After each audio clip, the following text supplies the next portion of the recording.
తెలుగు రాష్ట్రాల్లోని ప్రజలకు, శ్రేయోభిలాషులకు, జనశ్రేణులకు జనసేన పార్టీ 11వ ఆవిర్భావ దినోత్సవ శుభాకాంక్షలు. బాలకృష్ణ లాక్స్ నుంచి. ఓడిపోయిన వాళ్ళను ఓడిపోయాడు అంటున్నారు. వాడు మంచివాడా చెడ్డవాడా అన్నది ప్రజలకు అనవసరమైన విషయం అయిపోయింది. నిజాయితీ పరుడు, నేను డబ్బులు ఆశించను అని చెప్పుకోవాల్సిన పరిస్థితి. మంచివాళ్ళు, నిజాయితీ పరులు ఉన్న కొద్ది మందిని కూడా మనం గౌరవించాం.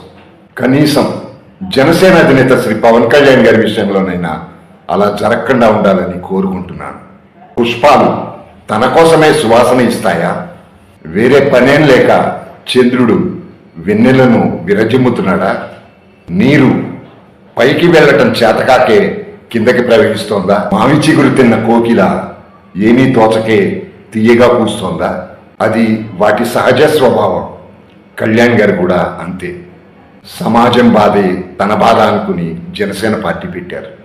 జనసేన పార్టీ సిద్ధాంత బలంతో నడుస్తున్న పార్టీ.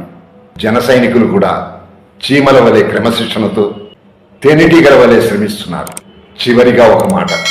రేపు ఆంధ్రప్రదేశ్ అసెంబ్లీలో 100 కోట్లు పైగా ఖర్చు పెట్టి వైసీపీ ఎమ్మెల్యేలు ఒక్కొక్కరు అడుగు పెడితే వాళ్ళ ఇంపాక్ట్ కన్నా నిజాయితీగా గెలిచొచ్చే, రూపాయి ఖర్చు పెట్టకుండా ఎన్నికల్లో గెలిచొచ్చే 20 మంది జనసేన ఎమ్మెల్యేల ఇంపాక్ట్ ఆంధ్రప్రదేశ్ అసెంబ్లీలో ఎక్కువ ఉంటుంది.